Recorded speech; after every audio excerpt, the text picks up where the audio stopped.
Let's jump right in. Welcome to this explainer. Today we are stepping straight into the coaching room to look at a phenomenally practical framework from Fred Clements' excellent book, 30 Coaching Tools and Approaches That Actually Work.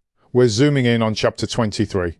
And let me tell you, it's an absolute masterclass on a tool designed for real conversations with real people that leads to real change. So let me just ask you this, especially if you're a coach, a manager, or a people development pro joining us today. Why is it that some workplace conversations just completely hit a brick wall? You know exactly the ones I'm talking about. You're trying your absolute best to help someone move forward, but there's a lack of confidence, or the communication is incredibly muddy, or maybe you just can't pinpoint the root of the problem. It's honestly one of the most frustrating real-world challenges we deal with when developing others. Okay, let's dive into this. The friction you're feeling in those stalled-out sessions, it almost always boils down to low trust, poor ownership, or some pretty massive workplace blind spots. And look, these aren't just fluffy academic theories. These are very real, very messy workplace problems that require a practical working toolkit to fix. Because the truth is, people literally cannot move forward if they don't have a clear picture of where they currently stand, or how they're actually being perceived by everyone around them. To unlock these stuck conversations, Fred Clements points us to a really brilliant framework developed way back in 1955 by Joseph Luft and Harry Ingham. It's called the Johari Window. In plain practical language, it serves as an immediate reflective map. It helps people figure out what they know about themselves, what others see in them, and what is lurking right beneath the surface. It is hands down a direct route to healthier self-awareness.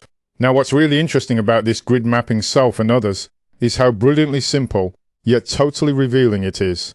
The whole Johari window is built on two fundamental questions. First, what do I know or not know about myself? And second, what do others know or not know about me? And right where those questions overlap, we get these four distinct quadrants: the open area, the blind spot, the hidden area, and the unknown area. So let's break down exactly what lives in each of these spaces. Let's contrast the first two. First up, your open area. This holds the things you know about yourself and that everyone else knows too. Your visible skills, your documented experience, your obvious strengths. But right beneath that is the hidden area. This is the stuff you know about yourself, but you actively choose to keep hidden from everyone else. We're talking about your internal feelings, your underlying fears, hidden motivations, and those personal experiences you just want to protect. Now, swinging over to the other side of the model, we have the blind spot.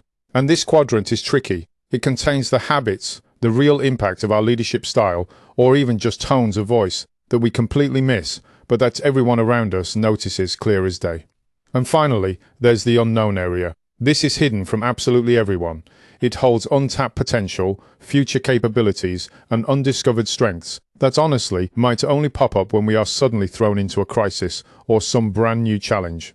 Section 1. Why the Johari window matters. So why is this specific model such a vital piece of a professional's toolkit? Why does the Johari window matter so much in modern leadership and people development? Well, it matters because self-awareness is the absolute engine of growth. Without it, leaders completely misread the effect they have on their teams. I mean, if your intention doesn't line up with your actual impact, you're just creating confusion. This tool builds that baseline of trust you need to lower defensive walls. It gets people to willingly seek out feedback, communicate more openly, and eventually step right into that undiscovered potential we just mentioned. Section 2. How to use it in practice. Okay, let's shift from theory into action. Say you're sitting right there in the coaching room doing a one-to-one with a team member. How do you actually use the Johari window to trigger a breakthrough? Fred Clements lays out a super clear diagnostic approach. Step 1. Physically draw the four quadrants together. It gives the conversation a really strong visual anchor. Step 2. Invite them to reflect on their current role and jot their thoughts into the boxes. But here is the absolutely critical step. You have to integrate 360-degree feedback. If you don't bring in pure feedback, those blind spots are just going to stay totally hidden. As a coach, your job is to help them safely process that feedback so they can intentionally shrink those blind spots and expand their open area. Section 3. Guardrails. What to watch out for. Because we are dealing with feedback and self-disclosure here, we really have to talk about safety. Using the Johari window requires a ton of bravery from the coachee, and it demands incredibly careful, responsible handling from you. The coach Clements provides some non-negotiable guardrails here. First, do not ever use this tool. If there is a lack of psychological safety, never use it to force someone to disclose something they aren't ready to share. And absolutely avoid using it in toxic environments where that information could be weaponized. Also, ensure the feedback is balanced and strictly developmental. Remember, the whole goal of this explainer and this tool is healthier awareness. We're not just demanding openness at any cost. Section 4, a short practical example. The senior executive.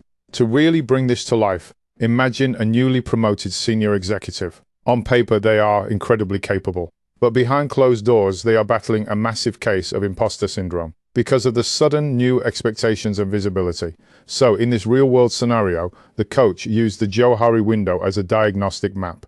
They mapped out the executive's current fears, but then they brought in that 360-degree feedback from peers and direct reports. And what happened next was totally illuminating. The feedback showed the executive what was actually sitting in their open area, their genuine recognized competence versus what they just imagined was in their blind spot. It really helped separate their internal anxiety from the external reality of how respected they actually were.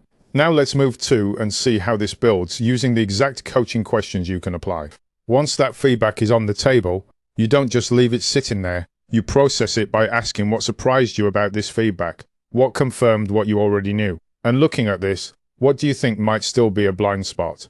These questions are brilliant because they safely guide the person right out of their defensiveness and into a space of active, constructive learning, which brings us right back to our opening hook. How do we actually solve this massive problem of unclear conversations, low trust, and stuck thinking in the workplace? Well, we solve it by being brave, we expand our open area through honest disclosure, and we eagerly seek out feedback to shrink our blind spots.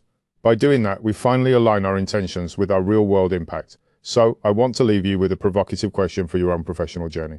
What unknown potential is hiding in your blind spot right now, just waiting for the right piece of feedback to bring it to light?